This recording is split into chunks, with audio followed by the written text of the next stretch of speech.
இன்றைய வீடியோவில் ஈஸ்ட்மேன் நிறுவனத்தின் கிரீட் இன்வெர்ட்டர் மாடல் எண் ES10 கிலோவாட் TGTI எவ்வாறு நிறுவுவது என்பதை பற்றி நாம் பேசப் போகிறோம். இந்த grid inverter 10 kilowatt phase 2 MPPT வகையைச் சேர்ந்தது. இதன் தொழில்நுட்ப விவரங்கள் பின்வருமாறு உள்ளன. அதிகபட்ச DC input power 15000 what, VOC voltage open circuit 800 volt, MPPT voltage வரம்பு 150 முதல் 1000 வரை, அதிகபட்ச DC கரண்ட் 15x2 எனும் பொருள். இதில் 2 MPPT maximum power point tracking உள்ளது.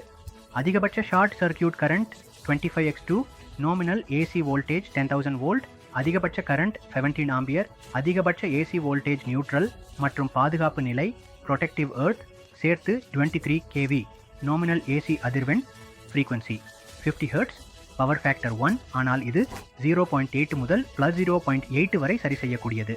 பாதுகாப்பு நிலை கிளாஸ் 1, செயல்பாட்டு வெப்பநிலை வரம்பு 25 டிகிரி செல்சியஸ் முதல் 60 டிகிரி செல்சியஸ் வரை. டி ரேட்டிங் திறன் குறைவு 45 டிகிரி செல்சியஸில் தொடங்கும். இன்க்ரீஸ் பாதுகாப்பு IP65.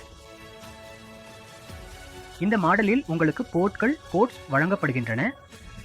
DC ஆனா ஆஃப் ஸ்விட்ச், DCA பாசிட்டிவ் மற்றும் நெகட்டிவ், PVH DCB பாசிட்டிவ் மற்றும் negative, PVH-C connector neutral, line 1, line 2, line 3 மற்றும் எர்த்திங் பூமி இணைப்புக்காக 0 இன்ஜெக்ஷன் போர்ட் விருப்பமாக வழங்கப்படுகிறது. இந்த DTI உடன் உங்களுக்கு கிடைக்கும் ஆக்சசரிஸ் என்னவென்றால் ஒரு சோலார் வாட்டர், ஒரு வால் மவுண்டிங் பிராக்கெட், ஒரு வாட்டர் ப்ரூஃப் கவர், 4 A வகை வயரிங் கவர்கள், ஸ்க்ரூ, DC பாசிட்டிவ் மற்றும் DC நெகட்டிவ் பிளாக் கனெக்டர்கள், மீட்டர் டெர்மினல் உட்பட stainless steel, anti collision bolt 60, user manual, warranty card மற்றும் wifi plug grid time inverter ஆகியவை அடங்கும்.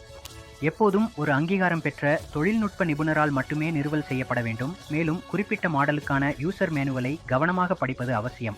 இதனால் நிறுவல் சரியாக நடைபெற முடியும்.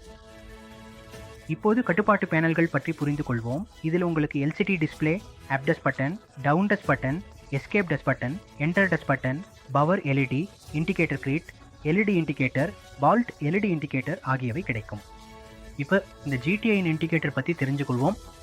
உங்களோட இன்வெர்ட்டர் ஸ்டாண்டிஃபை முறையில் இருக்கும்போது பவர் க்ரீன் LED எரியும். இன்வெர்ட்டர் மின்சாரம் வழங்கும் போது கிரிட் க்ரீன் LED எரியும்.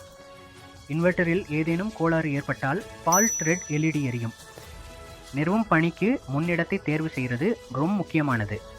நிறுவும் இடத்தின் அருகில் எளிதில் எரியும் பொருட்கள் எதுவும் இல்லை என உறுதி செய்ய வேண்டும்.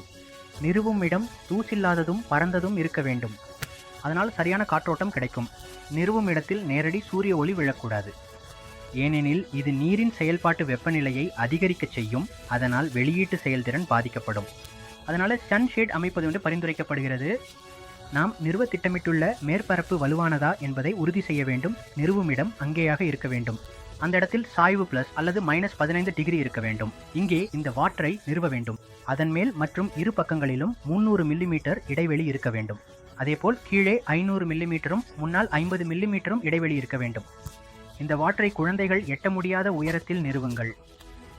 நாங்கள் உங்களுக்கு சொல்ல விரும்புகிறோம், வாட் 3 ஃபேஸின் வாட்டரில் 2 MPPT சேனல்கள் உள்ளன. ஒவ்வொரு சேனலிலும் ஒரு PV இன்புட் சேர்க்கப்பட்டுள்ளது. முதலில் மார்க்கிங் செய்த பிறகு மவுண்டிங் பிராக்கெட்டை சிட்டி போல்ட் உதவியுடன் நிறுவுங்கள். பின்னர் இந்த வாட்டரை நிறுவுங்கள்.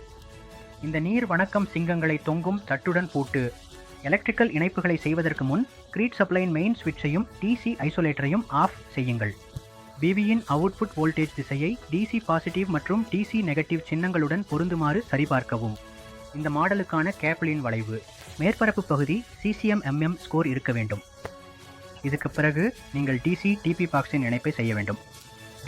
DP பாக்ஸில் DC ஃபியூஸ் மற்றும் DC SPD உள்ளது. DC ஃபியூஸ் அதிக மின்சாரம் சுற்று பாதுகாப்பை வழங்குகிறது மற்றும் DC SPD சர்ஜ் பாதுகாப்பை வழங்குகிறது. கவனமாக இருங்கள், DC SPTயில் எர்த்திங் கட்டாயமாக இருக்க வேண்டும். அதனுடன் DC ஃபியூஸ் மற்றும் DC SPD சிஸ்டம் ரேட்டிங்கிற்கேற்ப இருக்க வேண்டும். அத்தகைய ஒரு துண்டு கேபிளை அத்தகைய இணைப்பியுடன் இணைக்கவும். இதற்கு பிறகு நீங்கள் SDV பிளாக் இணைப்பை செய்ய வேண்டும். SDVயின் உள்ளே ACMCB மற்றும் SPD இருக்கும். SMCB அதிக மின்சாரம் மற்றும் குறுகிய சுற்று பாதுகாப்பை வழங்குகிறது மற்றும் SSPD சர்ஜ் பாதுகாப்பை வழங்குகிறது. கவனமாக இருங்கள், SSPDயில் எர்த்திங் கட்டாயமாக இருக்க வேண்டும். அதுடன் MCB மற்றும் SPD சிஸ்டம் ரேட்டிங்கிற்கேற்ப இருக்க வேண்டும். நெட்டில் நீங்கள் ஷெல் கிரவுண்ட் வயரை நிறுவ வேண்டும். இந்த வாட்டர் இணைப்பின் பாதுகாப்புக்காக சர்க்யூட் பிரேக்கரை நிறுவுவது அவசியம். இதனால் ஓவர் கரண்ட் பாதுகாப்பு கிடைக்கும். இந்த இன்வெர்ட்டரில் வைஃபை மூலம் ரிமோட் மானிட்டரிங் வசதியும் வழங்கப்பட்டுள்ளது. இந்த இன்வெர்ட்டரை தொடங்குவதற்கு முன் சிஸ்டத்தின் கட்டமைப்பை ஒழுங்குபடுத்துவது அவசியம். அதனால் 2 இன்புட்களையும் ஒரே எண்ணிக்கையிலான போட்டோவோல்டேக் மாடியூல்களுடன் இணைப்பது பரிந்துரைக்கப்படுகிறது. ஒவ்வொரு போட்டோவோல்டேக் மாடியூலின் அதிகபட்ச ஓபன் சர்க்யூட் வோல்டேஜ் 500 வோல்ட்ஸும் மீறக்கூடாது. இந்த இன்வெர்ட்டரில் ஒவ்வொரு இன்புட்டிலும் ஒரே வகையான போட்டோவோல்டேக் மாடியூல்கள் தொடராக சீரீஸாக பயன்படுத்தப்பட வேண்டும். இப்போது இந்த நீர்ப்பாசனங்களை எவ்வாறு தொடங்குவது என்று பார்ப்போம். சிங்கிள் ஃபேஸுக்கு ஏசி பிரேக்கரை ஆன் செய்யவும், பிவி மாடியூலின் டிசி சுவிட்சை ஆன் செய்யவும். பேனல் போதுமான ஸ்டார்டிங் வோல்டேஜ் மற்றும் பவரை வழங்கினால் அந்த நிலைமையில் இன்வெர்ட்டர் தானாகவே தொடங்கும். இந்த இன்வெர்ட்டர் முதலில் உள்ளக மற்றும் கிரிட் அளவுருக்களை சரிபார்க்கும். அந்த நேரத்தில் டிஸ்ப்ளேவில் ஸ்டேட்டஸ் செக்கிங் என காண்பிக்கும். இந்த இன்வெர்ட்டர் எரிசக்தி உற்பத்தியை தொடங்கும் மற்றும் இன்வெர்ட்டரில் நார்மல் ஸ்டேட்டஸ் குறியீட்டு விளக்கு ஒளிரும். நீங்கள் செய்ய வேண்டிய முதல் விஷயம் இந்த நீர்நிலைகளை மூடுவதுதான். டிசி சுவிட்ச் கிடைப்பில் இருந்தால் அதை ஆஃப் செய்யவும் அல்லது எளிதாக டிசி இன்புட் கனெக்டரை துண்டிக்கவும் செய்யவும். இதுக்கு பிறகு இன்வெர்ட்டர் அனைத்து குறியீட்டு விளக்குகளையும் 2 நிமிடங்களுக்குள் அணைக்கும்.